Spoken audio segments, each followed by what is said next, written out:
السلام عليكم داودياشا kanaalka ogaansho ku soo dhawaada muuqaalkan aan uga hadlayno daqsiga ama duqsiga magacaad u taqaanaba ama xitaa macquul tahay in aad magac kale u taqaano waxaan ka hadlaynaa cayayaankan horyaal waana mid ka mid ah cayayaanada ugu badan ee aan si joogta ugu aragno guryahanaga aan ka seexan weyno indhahanaga soo saaray dhibkiisa waa xayayaan ama xasharo yar oo baaritaan badan lagu sameeyay xitaa quraanka laba jeer magaciisa lagu sheegay rasuulkan oo ka hadlay uu jira xadiid ku saabsan daqsiga hadaba aan wax ka ogaano cayayaankan cajiibka qarnigii aan soo dhaafnay ee 20aad koox baarayaal Australian ah ayaa baaritaan ku sameeyay daqsiga gaar ahaan baalashiisa baaritaankan hortanada ka muuqdo qoraal ahaan waxa la faafiyay 2002 wuxuuna ka hadlayaa arrinkan aan ka hadlayno oo ah in ay ogaadeen in daqsigu uu leeyahay antibiotic ama wax lid ku ah jeermiska in uu garabkiisa ku wato wad ognahay daqsigu tabcan in uu meesha uu ku nool yahay ama meesha uu ka soo baxo ama uu ku dago in ay tameel aan wanaagsanayn taasoo ka dhigan inuu jeermisyo badan wato hadaba waxay ogaadeen markii laga soo tago in uu jeermis badan leeyahay uu wado in sidoo kale mudaad xayawi ama antibiotic uu ku wato baalashiisa lid ku ah jaraasiimtaas waxaa jira xadiid صحيح oo uu wariyay Abu Hurayra kuna yaala Sahih al-Bukhari oo rasuulku uu yiri إذا وقع الذباب في شراب أحدكم فليغمسه هذه قفكين بيو أما وح عباية عبتان كدبنا أو كدع دقسيغاس وإن أو كإليا رسولك وحالسيي وحلقو مقعب جوامع الكلم هذا لك كوبا oo aan faahfaahin dheeraad lahayn hadaba dadka baarayaasha waxay isweydiinayaan xadiidkan yarka kooban maxaa ka dambeeyo hadii biyo aad cabaysaan oo daqsi ku dhaco wada geliya ku iliya waa in uu daqsigu markii laga soo tago jeermiskaas uu wato sidoo kale uu wato wax lid ku ah jeermiskaas taasoo ah markii aad ku iliso waxaad cabayso in ay isu dheelitirnaanayaan waxaa jirta aayad ku jirta suuratul hajj oo ka hadlayso daqsiga aan filay inay tahay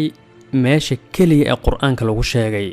magaca daqsi ayadan ayadoo la hadlaysa bini aadamka oo dhan insaanka dadka ayadoo la hadlayso ayuu ilaahay wuxuu yiri yaa ayuhan naasu duriba mathalun fastami'uu la waxa la idin siinayaa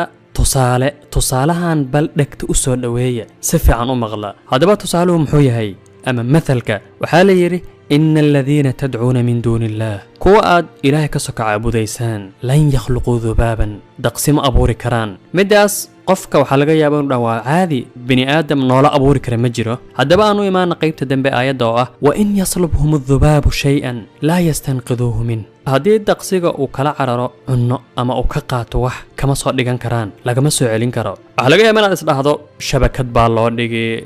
waxyaabo badan oo khatar oo casri ah la haysta waa laga soo celin karaa laakiin macluumaadkan qabso daqsigu ma lahan calool daqsigu markuu wax cunaayo uma cuno in uu cuno ama wax hadii sidoodi u soo qabto kadibna uu caloosha gelinayo cunada markuu ku dogo wuxuu ku sii daayaa wax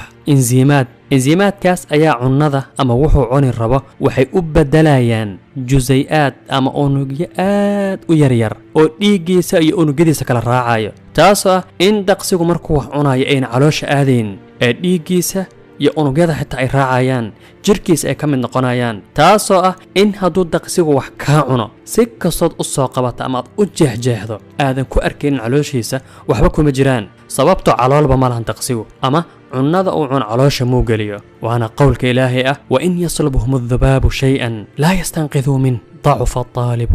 والمطلوب daqsiga iyo cida wax ka soo dhiganaysaba aanu sii gudubno xaqaa'iqda kale ku saabsan daqsiga iyo isu dheelitirnaanta bii'ada marka koobaad daqsigu wuxuu u tarmaa si cajiib ah halkii daqsiba waxa ka farcamo kumanaan daqsi oo kale sidaas darteed waxa leeyahay hadii laba daqsi lab iyo dhadig hal meel la isugu keeno ay dhintaan ama la laayo wax alla wax daqsi dhulkan ku nool in sanad kadib labadan daqsi ee labada kaliya ay awoodaan ama wixii ka farcama ay gaarayaan muddo sanad gudaheed in ay qabsan karaan dhulka oo dhan taasoo ku tusinayso sida aadka u farcamo daqsiga faa'iidada uu daqsigu bii'ada u leeyahay waxa kamid ah in uu la dagaalamo jeermiska aadka u yaryar in uu nuugo daqsigaas aadka u tarmo xikmad rabbaani ayaa ku jirta oo ah in cumrigiisa uu gaarayo 14 maalin ama 20 maalin in cumriga daqsiga uu intaas ka badnayn in uu dhalanayo noolaanayo tarmaayo guursanayo laakiin 14 maalin gudaheed halkaana waxaa ku jiro shay cajiib ah mafhuumka zamanka ama fahanka waqtiga waxa uu yahay daqsigaas hadduu hadli karo 14kaas maalin ee uu nool yahay waxaa laga yaabaa in ay u tahay oo kale sida annaga aan u aragno 100 sano in halkii maalin ee annaga 12 saacadood saaka qorraxda soo baxda way dhacday waqti aanan aad u badnayn waqti hal maalin ee la qiyaasi karo in halkaas maalin daqsiga uu ula mid yahay sida sanad aan u aragno kale waqti badan uu leeyahay waxaa jira nooc ka mid ah daqsiga oo cumrigiisa dhan yahay hal maalin kaliya maalin qorraxda soo baxda ay dhacdo ayuu ku noolaadaa noloshiisa waa intaas halkaas maalin ayuu ku tarmaa wax kala sii dhalaa ku noolaadaa nolol dheer sidoo kale waa mid ka mid ah halxiraalaha zamanka waqtiga waxa uu yahay waxaa jira geedo cumrigoodu gaarayo 6000 oo sano falastiin waxaa ku yaala geed zaytuun ah oo cumrigiisu yahay 6000 oo sano adaba geedkaas hadduu hadli lahaa la weydiiyana da'da ama cumriga bani aadamka waxaa laga yaabaa in uu la noqon lahaa sida annaga aan u aragno kala cumriga daqsiga inaan leen 14 maalin soo ku noolaan hal maalin laakiin geedkaas 6000 ee sano joogo nool mafhuumka zamanka uu kaga duwan yahay sida aan anaga u aragno daqsigu wuxuu leeyahay qalbi yar oo 1000 mar garaacmaya halkii daqiiqo ayuu garaacmaya xusuusta daqsiga aad ayay u gaaban tahay xitaa waxaa kaloo la dhihi karaa kala duwanaanta micnaha waqtiga zamanka waxa uu yahay in ay saameyn ku yeelanaysan waa laga yaabaa waxay leeyihiin daqsiga markuu aad iska buubisood gacanta iskaga cayriso 3 daqiiqo iyadoona ka soo wareeganin ayuu soo laabanayaa waxay leeyihiin dabcan xusuustiisa ayaa eber oo aad u yar taasoo in xusuusta daqsiga 3 ilbiriqsiba ay masaxmaysay eber noqonayso waxaa macquul ahba in 3 ilbiriqsi ay ula dhiganto markii waqtiga daqsiga la fiiriyo 3 sano in 3 sano ka soo wareegatay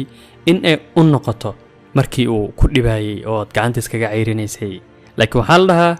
xusuustiisa ayaa aad u gaaban oo 3 ilbiriqsiba way masaxantaa daqsigu wuxuu u boobi karaa dhammaan jihooyinka kala duwan xitaa wuxuu u boobi karaa dhinacay hawada ka imaanayso haddii uu daqsiga si toos u boobo saacaddii wuxuu jari karaa 8 kilomitir waa masaafo dheer si markii loo fiiriyo waxaa kaloo la ogaaday in daqsigu uu murugoodo walwal dareemo in uu sidoo kale xanaaqo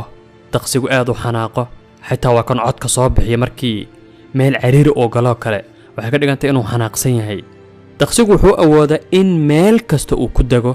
yacni waxaad arkaysaa muraayad soo foorarta inuu caloosha uga dhagaayo ay haynayso lugihiisa ayaa waxaa ku yaallo wax celinayo una saamaxayo in uu meel kasta ku dhago meel siman meel kala dheer derbi muraayad meel walba uu ku degi karo daqsiga cayayaankaas aadka u yaree daqsiga ah waxaa wada ognahay inuu leeyahay 6 lugood indhihiisana halkii il waxaa ku sii dhex yaallo 6000 oo il markaad fiiriso indhaha daqsiga waxaad arkaysaa in sida shabag ay yihiin waa indho ku dhex jira indho kale ku sii dhex jira indho kale heer la gaarsiiyey dadka ku takhasusay ay gaarsiiyeen in halkii il ee daqsi ay ku sii dhex jirto 6000 oo il cajiib sidoo kale halkii ilna ay leedahay 48000 oo ah unugyo neerfo wax soo qabto aragga baraaruga iyo wax walba 48000 waa daqsigaas 6000 oo il 48000 oo ah wax soo qabto waxyaabahaas aadka u badan mucjisada ee waxa leh waa noole aan 14 maalin ka badan noolaanaynin subxaanallah mawduucan ayaan jeclaysiinaan idin la wadaaga ku saabsan xasharada sirta daqsigaas waxaynu balan insha Allah maalinta jimcada in aan soo gudbin doono barnaamijkii jimcaha insha Allah ila intii aan jimcaha wada xiriirayno salaamu calaykum waraxmatullaahi wabarakaatuh